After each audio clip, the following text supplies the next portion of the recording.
he stood up and slammed his beer mug down on the table, and right away Thomas knew he had overdone it, because immediately the pub went deadly silent, his friends all stopped, everybody's looking over at Thomas, and he was just dressing up in women's clothes, walking around in the cemetery, apparently just turned and ran away, abandoning his... Guys, today we have Mr. Balan's video. It's the bizarre case of Hammersmith Ghost. Okay, let's watch this together. The Hammersmith Ghost.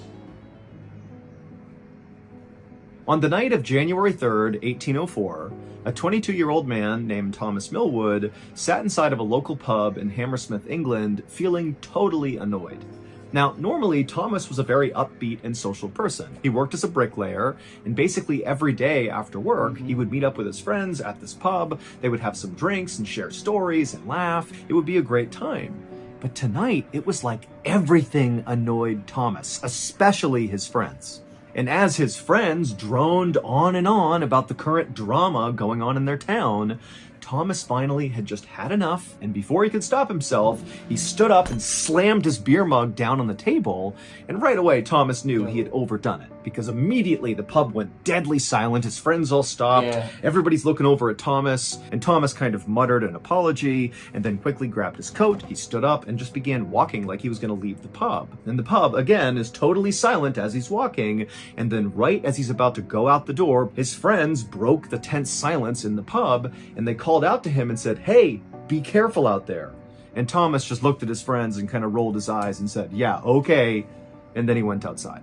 Thomas decided he would walk to his parents' house, which was not far away, and he would just sit by the fire and warm up for a bit before he had to go back out later that night to meet up with his wife. His wife worked long hours and she often worked late, and when she worked late, Thomas would meet her at work and escort her back home. And that's what looks like a good and so Thomas began walking down Black Lion Lane, and per usual, Thomas was basically one of the only people This is outside. a good animation. Hammersmith used to be this very friendly and bustling place. It was home to 45,000 people. It was located right on the outskirts of London, and lots of rich people like to go there to vacation. But recently, there had been a string of all these increasingly bizarre sightings, or attacks as people were calling them, in Hammersmith, and it had all the residents completely on edge, to the point where people were not going outside. Now, Thomas thought it was totally ridiculous and thought people were completely overreacting, and so he had been doing his best to ignore the drama going on in town, but it was getting harder and harder to do that. As Thomas rounded a corner, he nearly walked into two men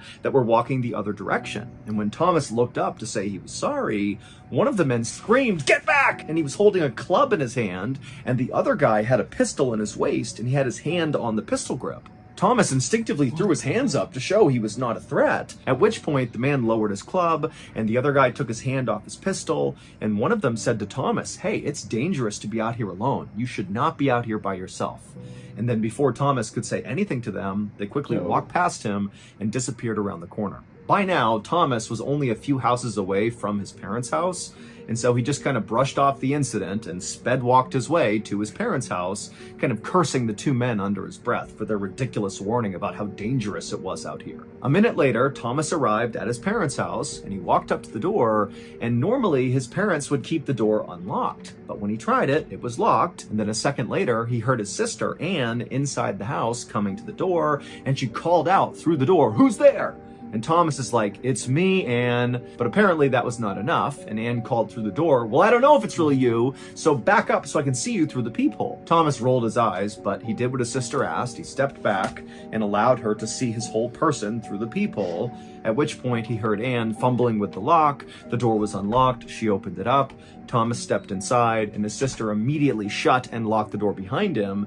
And her first question to Thomas was, "Well, did you see it?" Thomas immediately wished he had not come to his parents' house to avoid talking about this stupid topic, but he realized that if he had gone back to his house, he likely would have gotten the same question from his mother-in-law, who lived with him and his wife.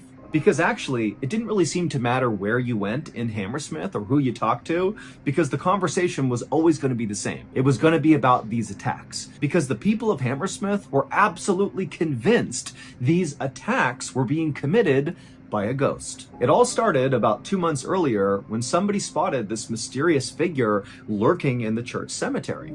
And Thomas thought really the hysteria should have stopped right then and there, because only a couple of days after the sighting, it was figured out that the figure was actually just the butcher's son. Oh. And he was just dressing up in women's clothes, walking around in the cemetery to scare his friends. It was a prank. That was it.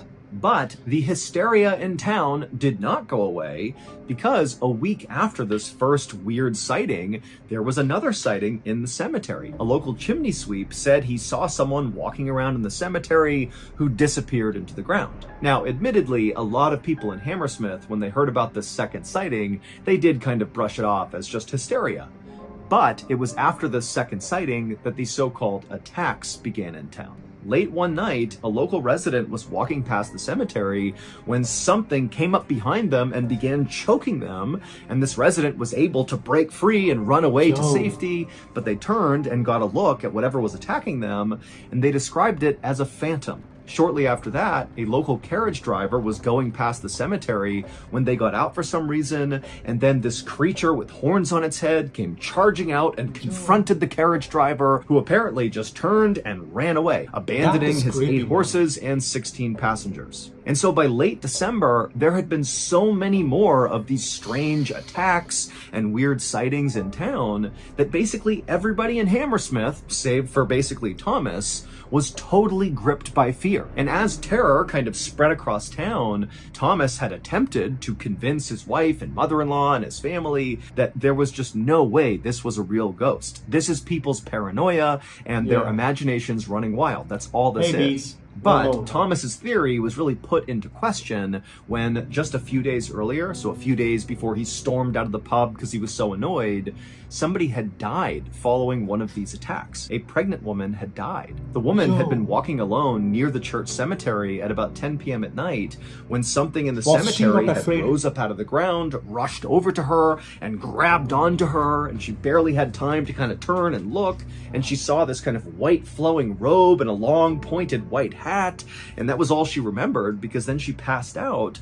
Then she woke up again and she was in somebody's house and her neighbors were all around her. They had found her passed out in the cemetery and carried her there. And so she comes to, and she's only able to choke out the story of what happened to her, the ghost attack, before she died. And so following this pregnant woman's death, the town of Hammersmith offered a reward for anybody who could capture or kill the ghost, which was now being dubbed the Hammersmith Ghost. The night watchmen began doing extra patrols. In fact, those 2 men that Thomas had turned the corner and bumped into, one guy had the club, the other guy had a gun, those guys were on their own patrol. And so the ghost and how to capture or kill it was basically the only thing people in Hammersmith wanted to talk about, and it totally annoyed Thomas. It was what was being talked about at the pub by his friends when he got so mad he slammed the cup down and left the pub. To Thomas, the idea of capturing or killing a ghost made no sense, because a ghost is not real. Now, by this point, the butcher's son had come out and said, look, I didn't do any of these other attacks. That's not me. I only did the first one. And he had an alibi to prove it. But to Thomas, this didn't rule out that the ghost was not a person. To Thomas, he just felt like, okay, then there's somebody else in town that's just copying the butcher's son's prank, except obviously they've taken the pranks too far because they've gotten someone killed. At about 10 p.m., Thomas was inside of his parents' house, sitting by the fire, just kind of beginning to doze off. And as he sat there, he thought to himself how little he wanted to go out into the freezing cold night to go walk with his wife all the way back home. He'd much rather just stay here and sleep for the night and let his wife walk home on her own. But when he floated this idea to his sister Anne, who was standing nearby, she exploded on him and was like, are you kidding me? You're gonna let your wife walk home alone in this environment? She's gonna be the next victim of the Hammersmith Ghost. Get out there and protect your wife. Thomas was like, okay. And he got up, he grabbed his jacket, and he walked outside. As soon as Thomas was outside, he was feeling so annoyed at the current situation that he found himself thinking, you know what? If I run into that stupid Hammersmith ghost, the person disguised as a ghost, I'm gonna bum rush them and beat them up. And it will prove to the entire town that there was never any ghost. It was just a person the whole time. And so Thomas began walking briskly down the road. He turned onto Black Lion Lane, and immediately he saw this big bush off to the side of the road on the sidewalk, and he could have sworn behind this bush there was something or someone crouched down, like they were trying to hide. And so Thomas stopped and he squinted in the direction of this bush, and then at some point he saw movement enough to confirm to him that that must be a person back there, and suddenly it clicked for Thomas. That must be the person pretending to be this ghost. That's the prankster slash murderer. There they are. And so without any hesitation, Thomas balled up his fists and just started sprinting towards this person. At virtually the exact same time, Anne, Thomas's sister, was still in their parents' house, and she was looking out the window kind of roughly in the direction that Thomas had gone, and she heard this loud scream that sounded like a man. Now, she couldn't see her brother, but she's thinking, oh my God, it's coming roughly from the area where he went.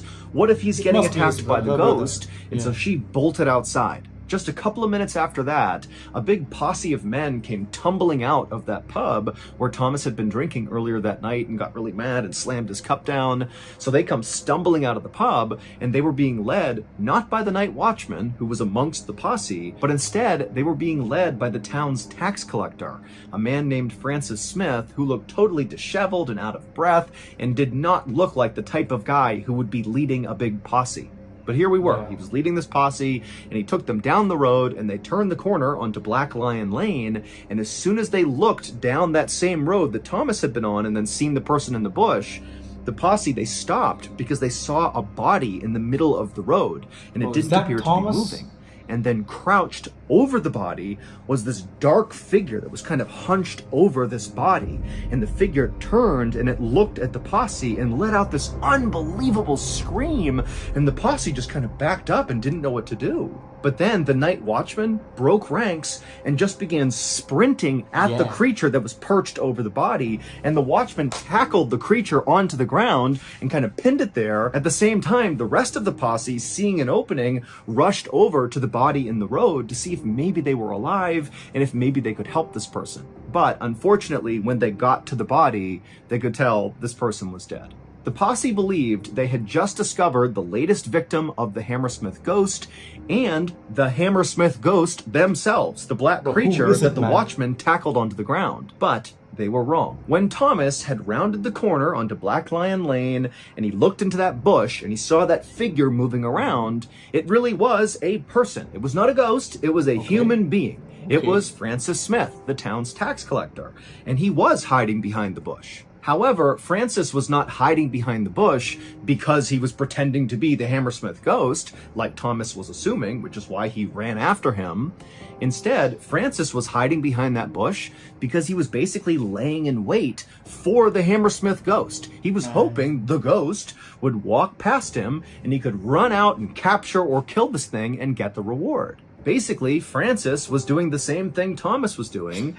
The only difference was Francis actually believed in the ghost and Thomas did not. And it was just Thomas's bad luck that that night he had chosen to wear his all-white work clothes, which to Francis, who's hiding in the bush, terrified and waiting for the ghost, he sees Thomas in these white clothes and he was absolutely convinced he was the Hammersmith Ghost. And so when the two men spotted each other, they both attacked, except Francis had a rifle.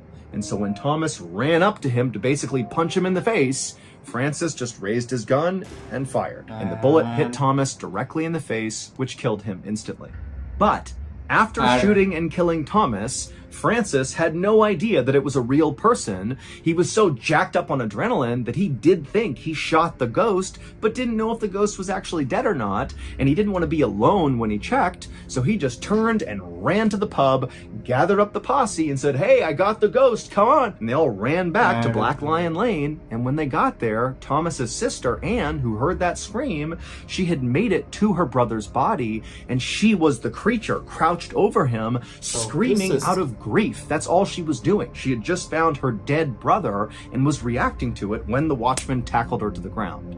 But luckily, the posse quickly realized this is not a ghost, this is Thomas and his sister, and so his sister was not harmed. And so, on January 11th, 1804, Francis Smith was found guilty of murder and sentenced to death. But 5 weeks later, the King of England would pardon Francis and shorten his sentence to just 1 year. The Hammersmith Ghost incident was debated for more than 150 years, and ultimately it led to a modern-day ruling that says a person is allowed to use self-defense if they truly and reasonably believe they're in danger, even if they are wrong about the danger they face. The true identity of the Hammersmith Ghost, not the very first one, which we know was the butcher's son, but all the other instances, all the other attacks, well, it would turn out it was the town shoemaker who would confess to his crime following Thomas's murder.